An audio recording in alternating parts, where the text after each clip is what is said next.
Hello po, good morning.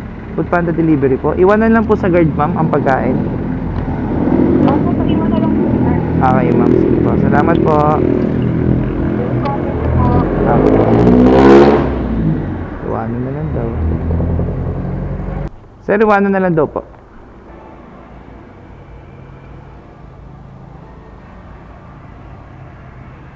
Sorry, sa matcha. Kulang kayo ng isang McFlurry na matcha.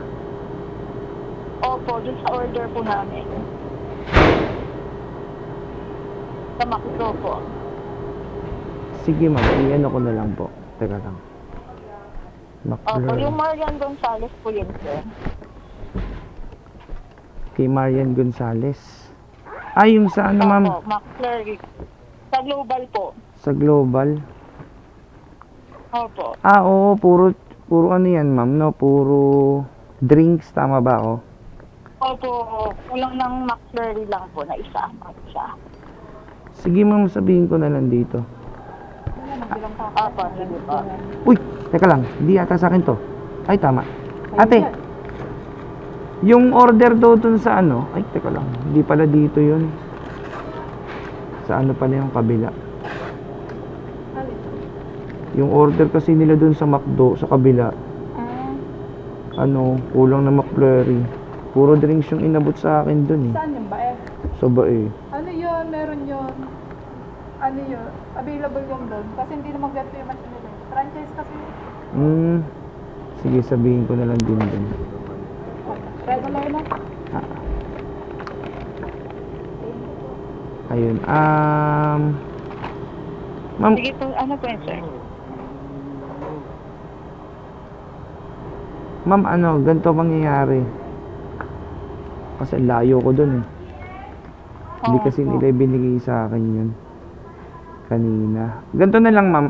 Paglapit ko dun mamaya, i-report ko din agad. Nandito kasi ako sa Los Baños, may delivery din ako eh na dalawa. Siguro after na lang nito, ma'am, pupuntahan ko doon, ma'am, tapos papadeliver ko sa kanila yan, ma'am. Wala kasi akong contact number ng McDo, ma'am, doon sa kabila eh. Opo. Apo, Sige ma'am. po. Ha. Kontakin na lang kita mamaya, ma'am, ha. Salamat po, pasensya na. Sige po. Sige, ma'am. Nagtanong pa naman ako kanina kung kumpleto na. Hindi nga kasi yun check. Ayun, ma'am. Tapos isang tao lang ang mag-aasap. Ma'am. Di sa amin, ma'am, sa rider naman, ma'am, walang problema yung ganun. Kaya lang, minsan kasi ang napuputukan doon, rider. Oo nga. Pag nag-report, sa amin din. Tingnan na ako.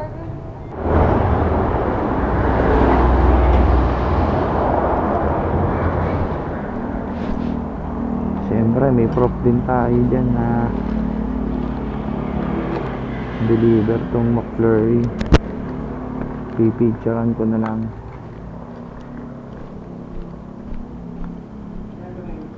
Doon ulit, sir, kay Ma'am Marian. Naiwan lang.